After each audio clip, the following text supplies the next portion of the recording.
Dad's 60th birthday party was being held at the Sterling Club, the kind of place where memberships cost more than most people's annual salaries. My brother Blake had insisted on hosting it there.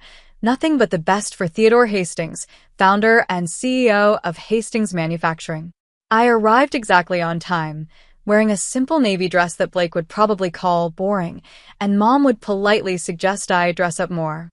But I'd learned years ago that nothing I wore would ever be right in their eyes, so I stopped trying. The ballroom was already full of Dad's business associates, country club friends, and extended family. Blake stood near the bar, holding court with his fraternity brothers and Dad's executive team. He was in his element, loud, confident, already slightly drunk at 6 p.m. Mom spotted me first. "Oh, Vanessa. You came." "Of course I came. It's Dad's birthday." She gave me that familiar tight-lipped smile. "Well, you've been so busy with your little consulting work. We weren't sure you'd make time." My little consulting work was a thriving business analytics firm with 15 employees and seven-figure revenues, but I'd stopped correcting her years ago. "Where should I put this?" I held up the gift I'd brought, a first edition of Dad's favorite business book that I'd tracked down after 3 months of searching. "Oh, just put it on the table with the others." She was already looking past me, waving at someone more important. I set the carefully wrapped book among the pile of expensive golf clubs, designer watches, and premium whiskey bottles. My gift looked modest by comparison, but Dad would understand. At least, the father I'd known growing up would have. I wasn't sure about the man he'd become. "Vanessa." Blake's voice boomed across the room. "Look who decided to show up. Must have been a slow day at the office." His friends laughed. I smiled politely and headed toward the buffet table, helping myself to food while trying to be invisible. It was a skill I'd perfected over the years. Blake followed me because of course he did. You could have at least tried to look festive. This is a celebration." "I'm celebrating," I said calmly. Quietly. "That's your problem, Ness. Everything's always quiet with you. No ambition, no drive. Dad built an empire and you're content running a little spreadsheet business." I took a bite of salmon and said nothing. Engaging with Blake when he was drinking never ended well. "But hey," he continued, draping an arm around my shoulders in a way that looked affectionate but felt possessive, "at least you'll be taken care of. Family's family, right? Even if you didn't earn it." I stepped away from his arm. "Excuse me." I found a quiet corner and ate my dinner, watching the party unfold. Dad was in his element too, glad-handing and networking even at his own birthday party.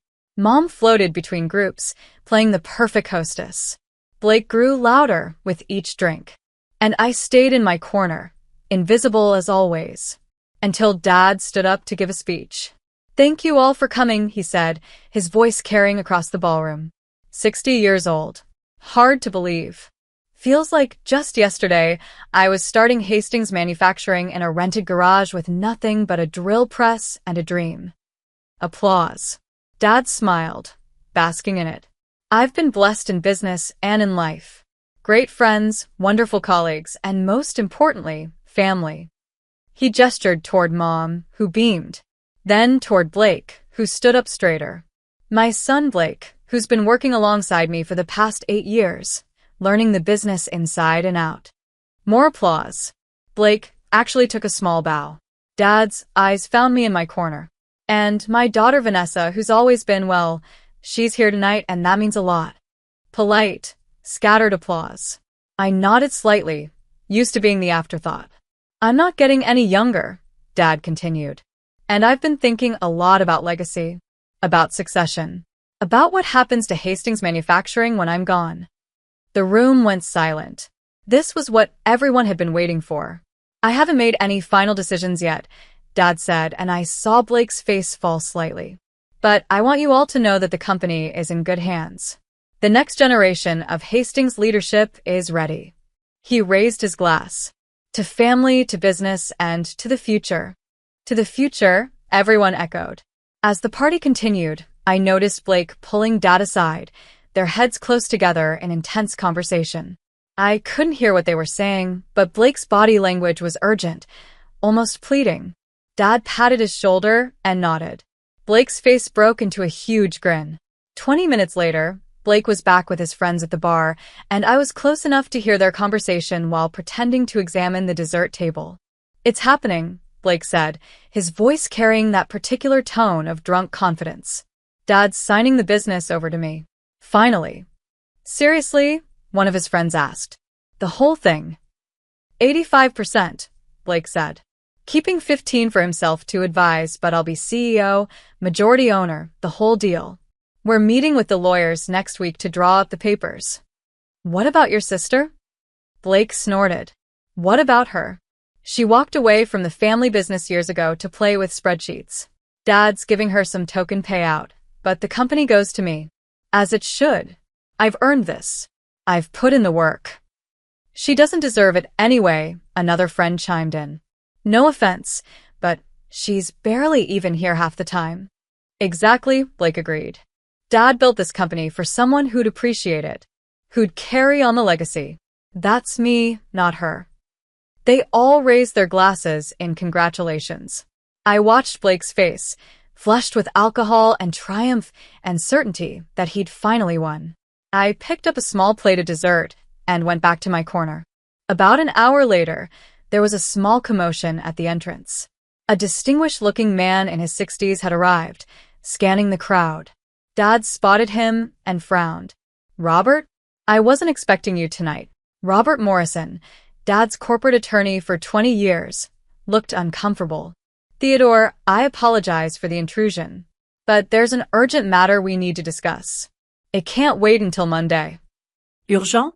"What kind of urgent?" Robert's eyes found me across the room, then looked back at Dad. "Perhaps somewhere private?" "Anything you need to say can be said here," Blake interjected, walking over. "We're all family and friends." Robert hesitated, then pulled out a folder from his briefcase. "Very well. Theodore, I received a formal notification this afternoon regarding Hastings Manufacturing's corporate structure. Specifically, regarding majority share ownership." "Yes," Dad said impatiently. "What about it?" "According to the documents filed with the State Corporation Commission, you currently own 43% of Hastings Manufacturing." "I know that," Dad said. "I sold some shares years ago for capital, but I'm still the majority shareholder and CEO." "Actually," Robert said carefully, "you're not the majority shareholder." The room had gone completely silent. Everyone was listening now. Blake laughed. "Of course he is. Who else would?" "Your sister," Robert interrupted, looking directly at Blake. "Vanessa holds 81% of voting shares in Hastings Manufacturing. She's held majority control for 7 years." The glass in Blake's hand slipped and shattered on the marble floor. The silence that followed was absolute. "That's impossible," Dad said, his face going pale. "I never sold her." "You didn't," Robert agreed. "Harold Hastings did." "Grandpa," Blake stammered. "Grandpa's been dead for 9 years. 8 years and 7 months, I said quietly, speaking for the first time. "He died 2 weeks after I graduated from business school." All eyes turned to me. Robert nodded. "Harold Hastings owned 51% of the company as founder. When he passed, according to his will and trust documents, those shares were transferred to his granddaughter, Vanessa Marie Hastings." "Why wasn't I told about this?" Dad demanded. "You were told," Robert said gently. "I personally delivered the notification to you 8 years ago. You were not in a good place at the time. Your father's death hit you hard. You said you'd deal with it later and never followed up." I watched Dad's face as memory struggled through denial. His father had died suddenly, a heart attack at 72. Dad had been devastated, barely functional for months. "I don't remember," Dad started. "I have the signed receipt," Robert said, pulling out another document. "And copies of the stock transfer certificates. And the updated corporate bylaws. And the annual proxy votes that Vanessa has been submitting for the past 7 years, all properly documented and filed." Blake turned to me, his face twisted with confusion and rage. "You've owned the company for 7 years? And you never said anything?" "You never asked," I replied calmly. "I've been working there." He stopped, realization dawning. Wait, Is this why? Why what? I asked, though I knew exactly where he was going. Why Dad never actually made me a partner? Why the COO position never materialized? Why I'm still listed as Senior Vice President instead of Executive VP like I was promised? Blake, Dad started. Because SHE owns the company, Blake shouted. Because nothing could happen without her approval. This whole time, you've been sabotaging me. I haven't sabotaged anything, I said. I've been protecting the company. Protecting it from what? I set down my dessert plate and walked to the center of the room. from you, Blake. From your terrible decisions. From your drinking. From your tendency to treat Dad's employees like servants and Dad's money like your own personal fund. That's not true. Isn't it? I looked at Dad. Should I detail the financial review I've been conducting for the past 7 years? The one that shows approximately $3.2 million in questionable expenses charged to Blake's corporate account. Dad's face went from pale to gray. Vanessa, Mom said sharply, this is not the time or place. Mom, when would be the time? When Blake bankrupts the company. When the IRS comes asking questions about those business trips to Vegas that didn't involve any actual business? How do you know about those? Blake demanded. Because I'm the majority shareholder, I said. I have access to everything. Every expense report. Every financial statement. Every decision Dad makes has to be ratified by the board, and I control the board. Robert was nodding. It's true. Ms. Hastings has been exercising her voting rights through proxy for years. She's approved all major financial decisions, vetoed several questionable initiatives, and maintained oversight of company operations. You've been spying on me, Blake accused. I've been doing my fiduciary duty as majority shareholder, I corrected. There's a difference. Dad finally found his voice. Vanessa, why didn't you tell me?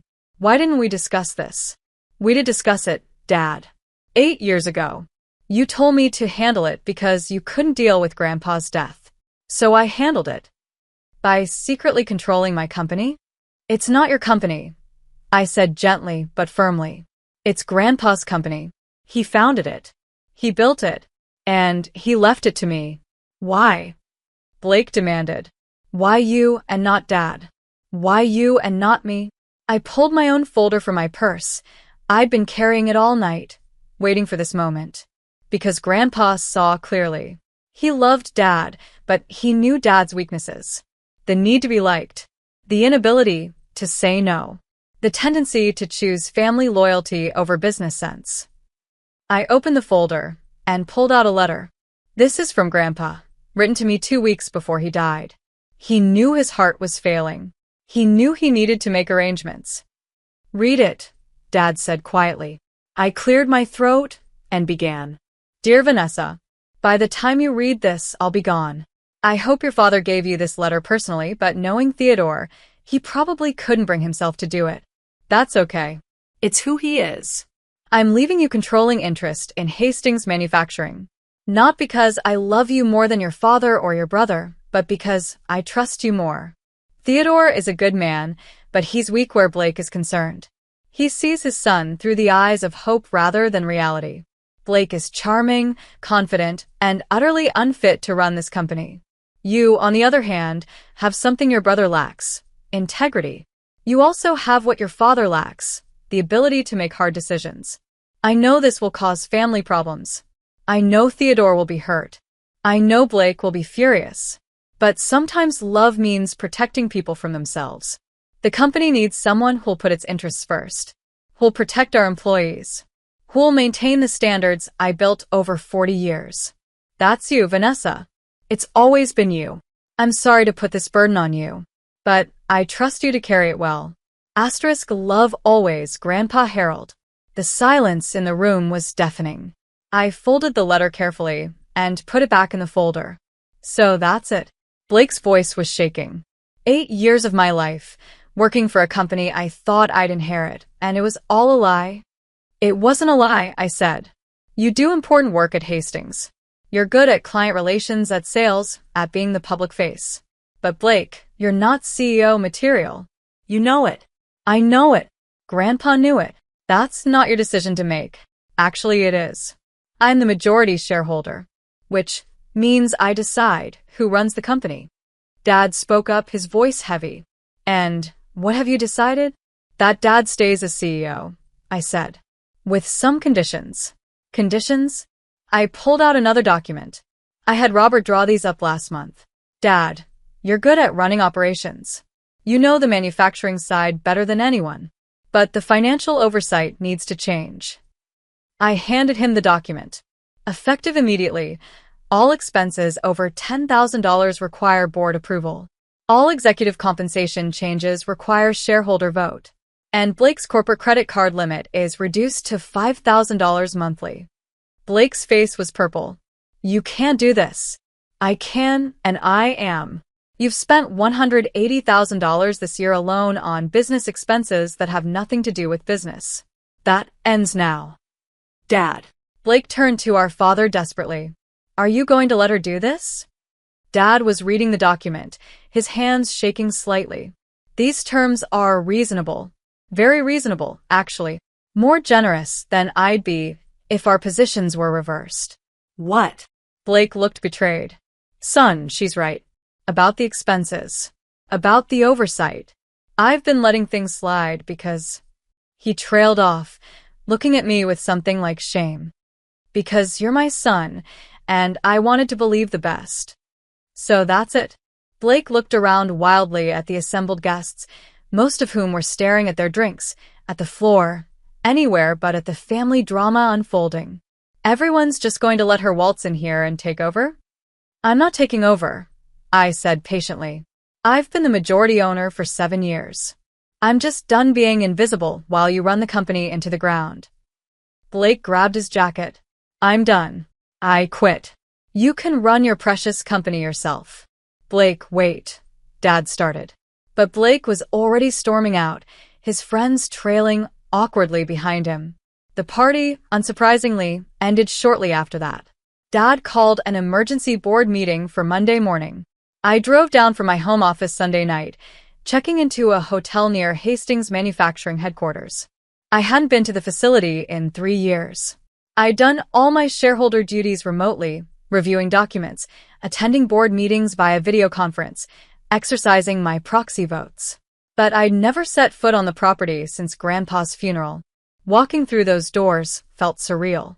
The receptionist didn't recognize me. Can I help you? Vanessa Hastings. I'm here for the board meeting. Her eyes widened. Oh, Ms. Hastings. I'm so sorry, I didn't realize. Please go right up. Conference room A. I took the elevator to the 3rd floor. The executive suite looked exactly as I remembered. Same dark wood paneling, same corporate photography, same slightly musty smell of old carpet. The conference room was full. Dad sat at the head of the table, looking like he'd aged a decade over the weekend. The 5 board members, all old friends of Grandpa's who'd served for years, sat in awkward silence. Vanessa, Dad said quietly. Thank you for coming. Of course. I took the seat at the opposite end of the table, the seat Grandpa used to occupy. Shall we begin? Asked Martin Chen, the board's senior member. Dad cleared his throat. As you're all aware, some information came to light this weekend regarding the company's ownership structure. Information I should have been clearer about years ago. He looked at me. Vanessa, would you like to address the board? I stood, pulling out my laptop. I've prepared a presentation. If I may. For the next hour, I walked them through everything. The share transfer. 7 years of proxy votes. Financial analyses. Blake's expense reports. Concerning patterns in company spending. Areas of inefficiency.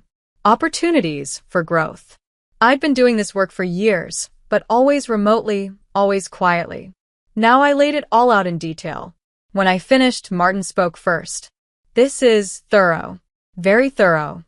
I take my responsibilities seriously, I said. Clearly. Theodore, were you aware of all this? Dad shook his head. Not the details. Not the extent. I knew Vanessa voted by proxy, but I didn't realize she was conducting this level of oversight. Because you never asked, I said gently. And I didn't force the issue. But things have changed. Blake's spending is unsustainable. The company needs restructuring. And I can't do this remotely anymore. What are you proposing? Asked Janet Wu, the CFO. That I take a more active role. Not as CEO. Dad's good at that. But as chair of the board. Active oversight. Weekly meetings. Direct involvement in major decisions. I looked at Dad. I'm not trying to push you out, but I can't be a passive shareholder anymore. Dad nodded slowly. I understand. And you're right. About all of it. I've been negligent. In many ways. The board voted unanimously to approve my proposal.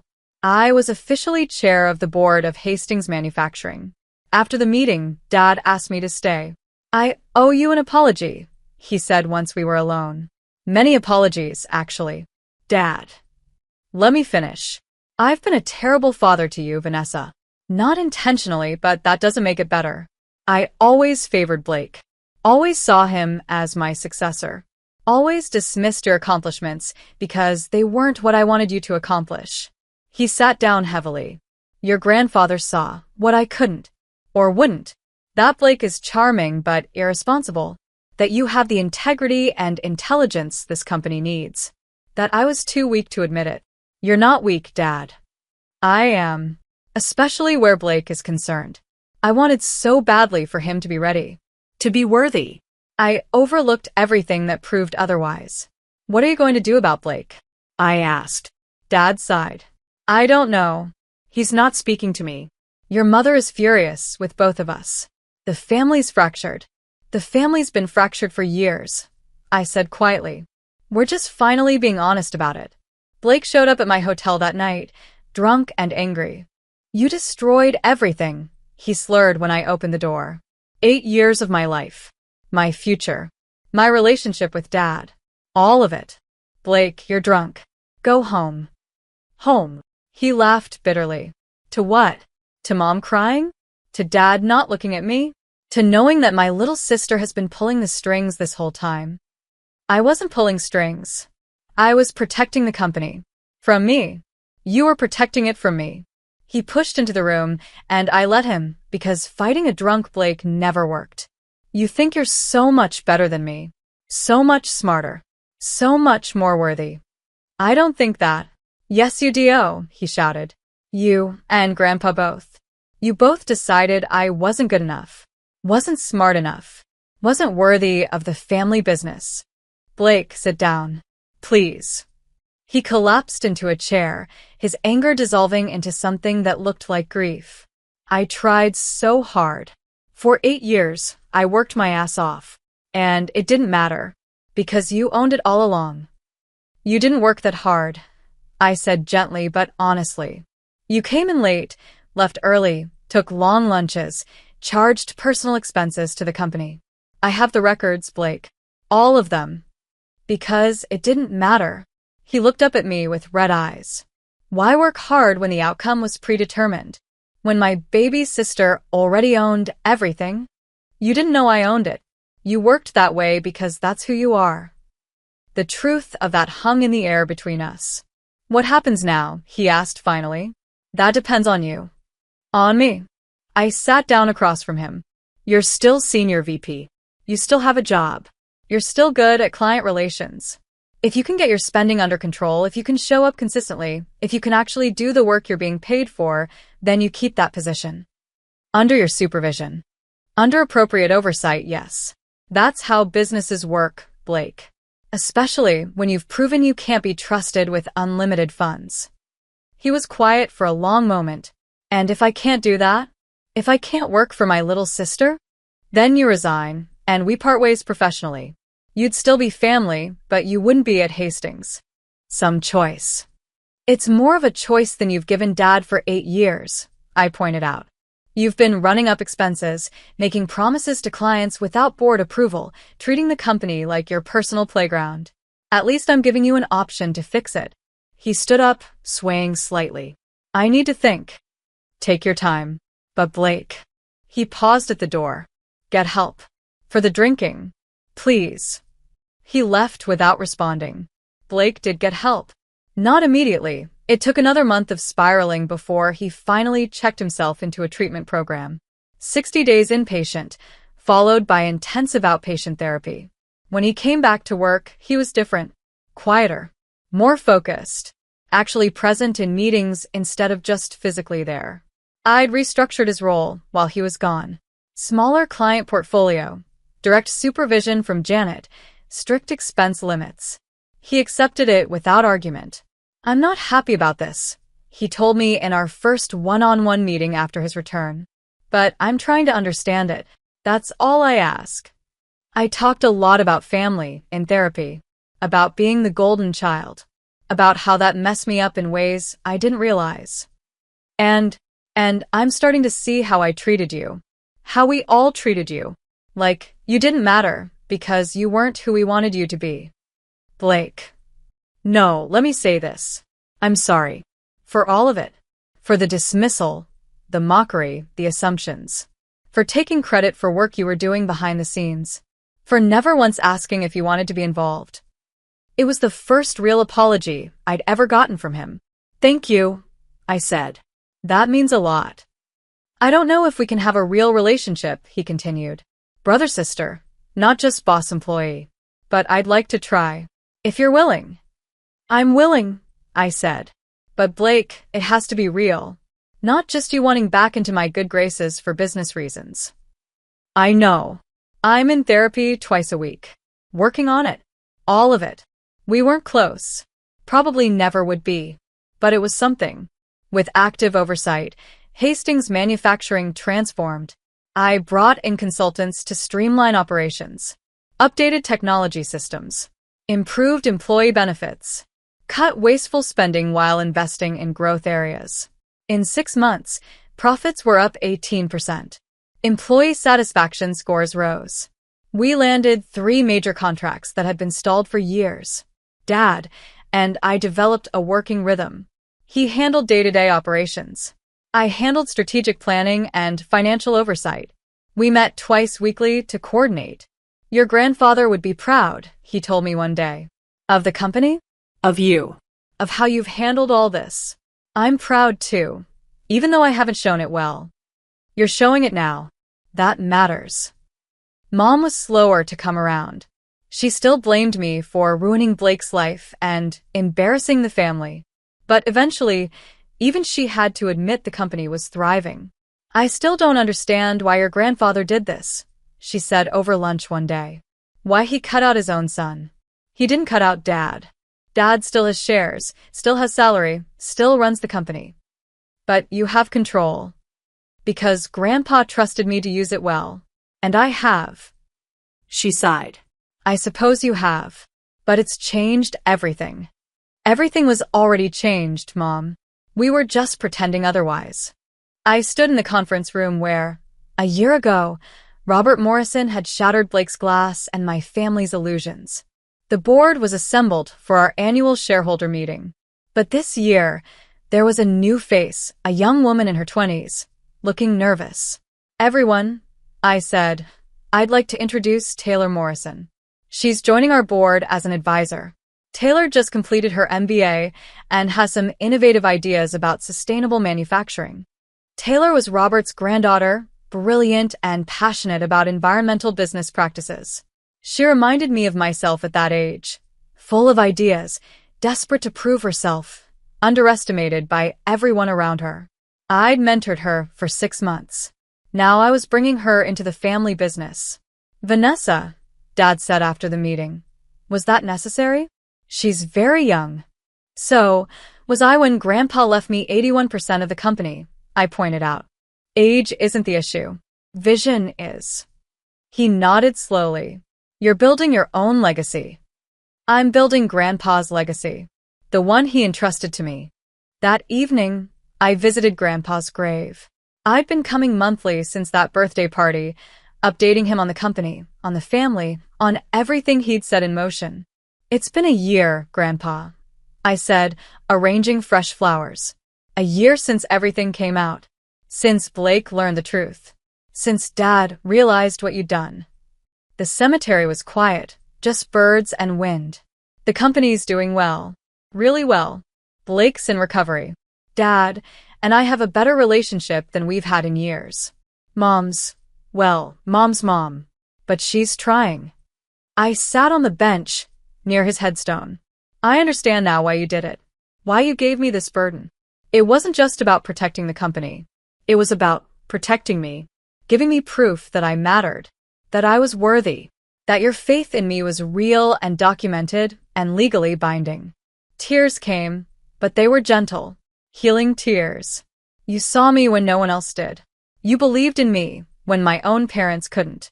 You gave me not just a company but validation. Purpose. The knowledge that I wasn't crazy for feeling dismissed and undervalued. I was being dismissed and undervalued. I wiped my eyes and smiled. Thank you, Grandpa. For the company, yes. But more importantly, for seeing me, really seeing me, and for trusting me with your life's work. The wind picked up, rustling through the trees. It felt like an answer. I stayed until sunset, then drove back to the office.